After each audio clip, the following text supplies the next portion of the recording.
Damai sejahtera Allah yang melampaui segala akal, itulah yang memelihara hati dan pikiranmu di dalam Kristus Yesus Tuhan kita. Amin. Shalom Bapak Ibu Saudara-saudari terkasih dalam nama Tuhan Yesus Kristus.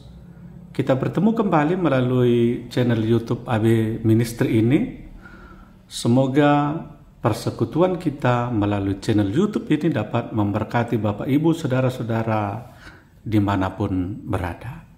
Pada kesempatan kali ini kita bertemu kembali dalam khotbah Minggu tanggal 17 September tahun 2023. Dan tema minggu kita ini, jangan menghakimi. Firman Tuhan tertulis dalam 1 Korintus 4 ayat 1 sampai ayat yang kelima. Demikian pembacaan firman Tuhan.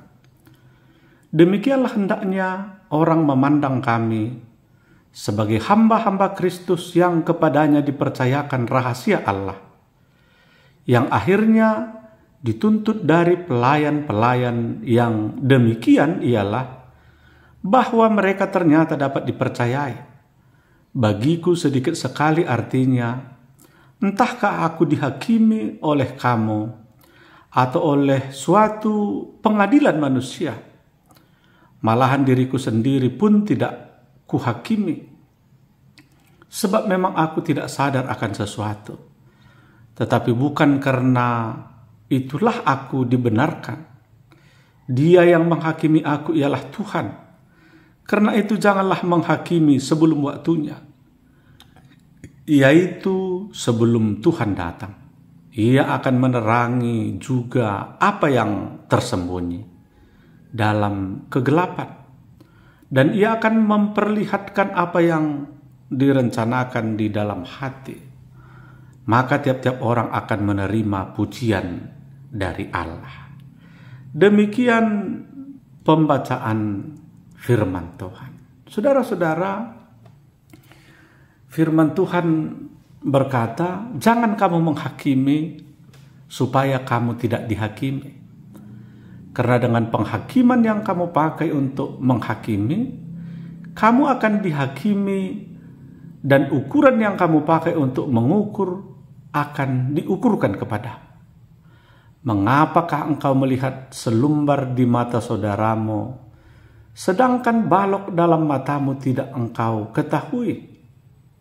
Demikian Yesus mengingatkan dalam Matius 7 ayat 1 sampai ayat yang ketiga. Bapak Ibu Saudara-saudara, kenapa orang menghakimi? Karena dia merasa dia benar dan menganggap orang lain itu salah. Padahal kecenderungan manusia adalah salah. Akan tetapi lebih mudah baginya untuk menyalahkan orang lain tanpa sadar dia juga pernah dengan kesalahan yang sama, bahkan lebih besar daripada kesalahan orang lain. Dan ketika itu terjadi, saudara-saudara, itulah sesungguhnya yang dinamakan dengan kemunafikan. Dan jika ini terjadi dalam sebuah komunitas, dalam sebuah perkumpulan, maka itu merupakan sebuah tanda-tanda perpecahan di tengah-tengah komunitas tersebut. Untuk itu, jangan saling menghakimi, jangan saling menyalahkan. Lebih baik introspeksi diri dalam setiap persoalan, sehingga boleh saling belajar mengasihi, boleh saling belajar memperbaiki diri untuk memperbaiki kesalahan yang ada. Saudara seiman, situasi seperti ini sedang menjadi pergumulan yang dihadapi oleh jemaat Korintus dalam konteks khotbah kita ini. Saat itu muncul kelompok-kelompok di tengah-tengah jemaat. Ada yang mengatakan sebagai kelompok Paulus, ada yang mengatakan sebagai kelompok Apolos, bahkan ada juga yang mengatasnamakan sebagai kelompok Kefas dan kelompok-kelompok yang lainnya. Dan hal tersebut, saudara-saudara, menimbulkan persoalan bahkan perpecahan di tengah-tengah jemaat Korintus pada saat itu, yang pada akhirnya sesama kelompok yang ada itu saling menyalahkan, saling menghakimi antara satu dengan yang lain. Itulah sebabnya Paulus mengingatkan jemaat Korintus agar tidak saling menghakimi. Paulus mau menyampaikan tentang hal yang harus dilakukan sebagai hamba Tuhan, yang terutama adalah melakukan hal yang berkenan kepada Tuhan, yang telah memanggil setiap orang percaya untuk diutus melakukan kehendak-Nya.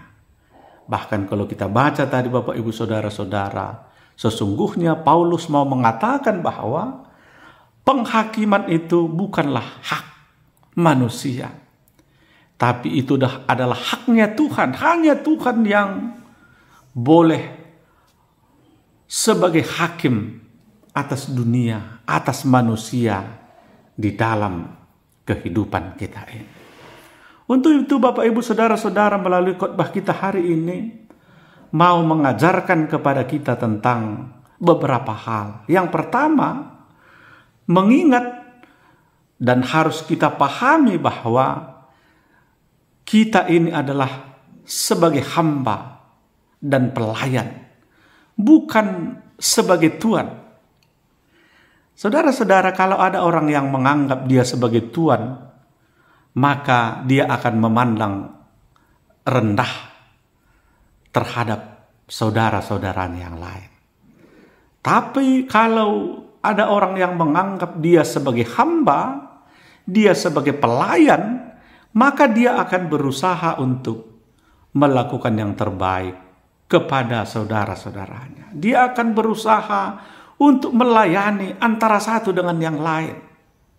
Demikianlah seharusnya kita bersikap dalam kehidupan kita, dimanapun kita berada, di tengah-tengah pelayanan, di tengah-tengah gereja, di tengah-tengah lingkungan di mana kita tinggal, di tempat pekerjaan di mana kita bekerja, berhadapan dengan sesama, berhadapan dengan atasan dan bawahan. Setiap orang harus berperilaku dia adalah sebagai hamba. Kenapa sebagai hamba? Agar dia boleh melakukan pelayanan yang terbaik di tengah-tengah kehidupannya.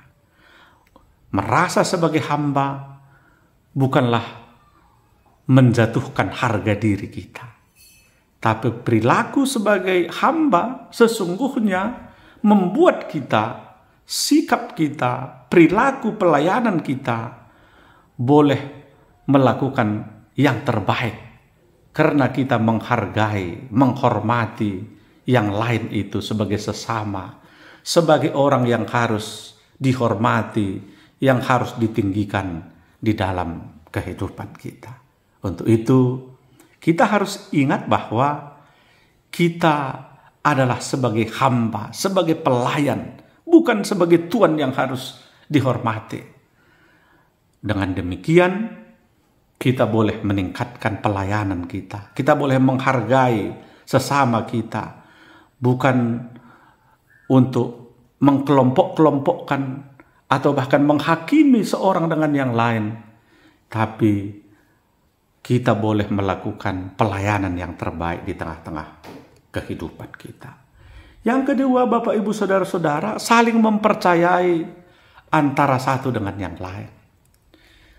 Ketika kita mendengar ada kelompok yang sedang terjadi perpecahan, mungkin kita akan cari tahu kenapa perpecahan itu terjadi.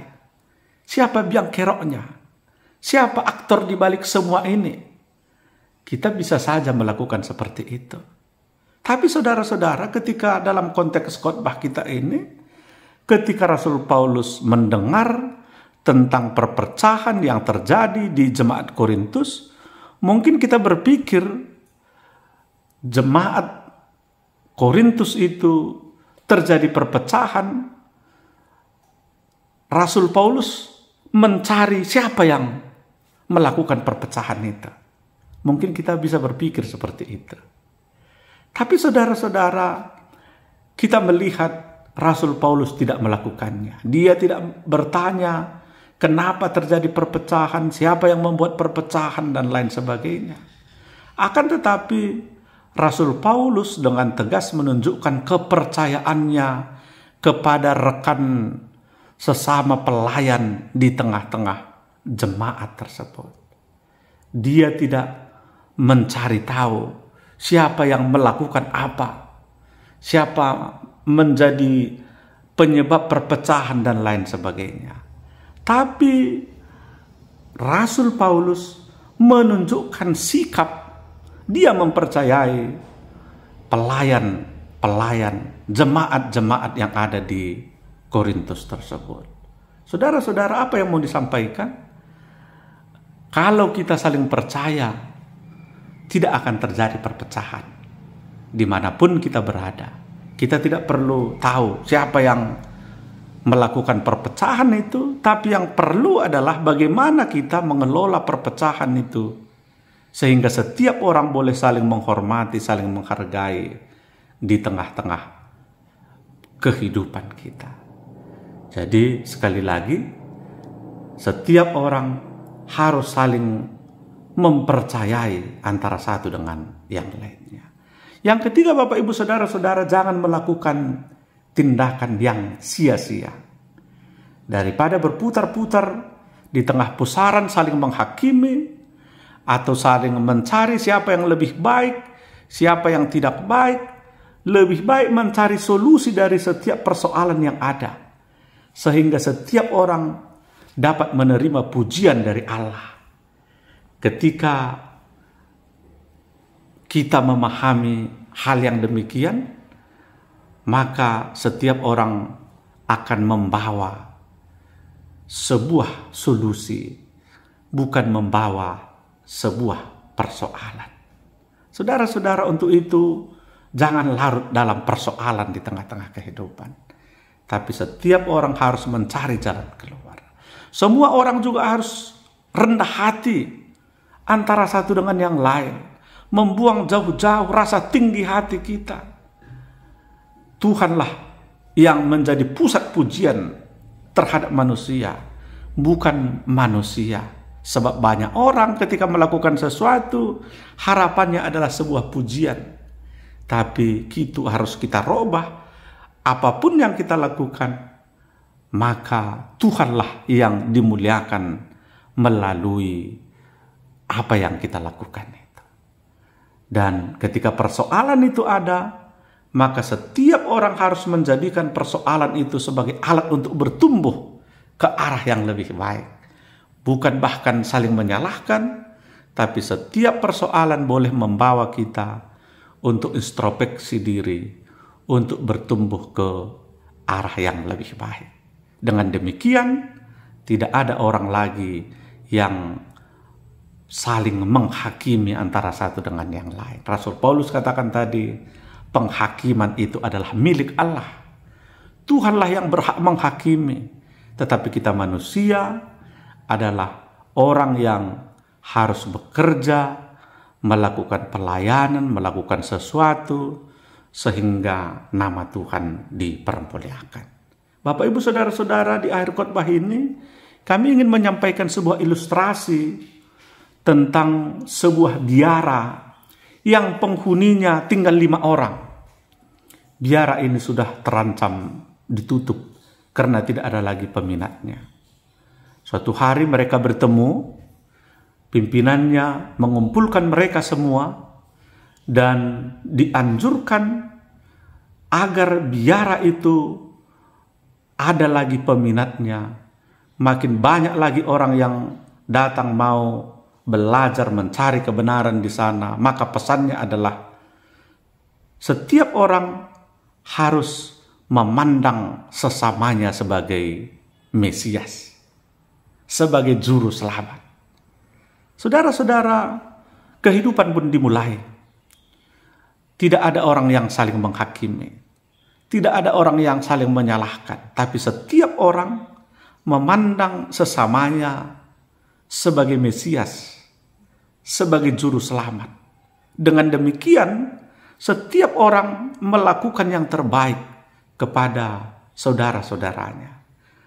Yang satu, yang dua, yang tiga, empat, lima, semua mereka yang dibiara itu memandang sesamanya sebagai Mesias. Maka kasih sayang mereka pun luar biasa. Saling menghormatinya pun luar biasa. Tutur katanya yang baik pun luar biasa. Sehingga ini menjadi contoh, menjadi teladan bagi kehidupan di sekeliling mereka. Dan apa yang terjadi? Pada akhirnya penghuni biara itu pun penuh. Rahasianya apa? Karena mereka memandang sesamanya sebagai Yesus, sebagai Mesias. Saudara-saudaranya, pesannya adalah mari kita memandang yang lain, memandang sesama sebagai Yesus. Bukan berarti kita mau menduakan Tuhan, tapi makna penghormatannya, makna kekaguman, makna kasih yang harus diberikan kepada sesama. Itulah pesan yang sesungguhnya. Untuk itu melalui khotbah kita minggu ini, mau menasehati kita, jangan menghakimi, tapi pandanglah seseorang sebagai Tuhan yang harus dihormati. Sehingga setiap kita memberikan penghormatan yang lebih antara satu dengan yang lain. Amin. Kita berdoa. Terima kasih Tuhan. Biarlah melalui firman-Mu mengajari kami untuk memandang sesama kami sebagai orang yang pantas dihormati. Sehingga setiap kami boleh saling menghargai. Dalam setiap kami tidak ada perpecahan. Bila itu ada, ingatkan kami untuk melakukan kehendak Tuhan. Dalam nama Yesus Kristus kami berdoa dan mengucap syukur. Amin.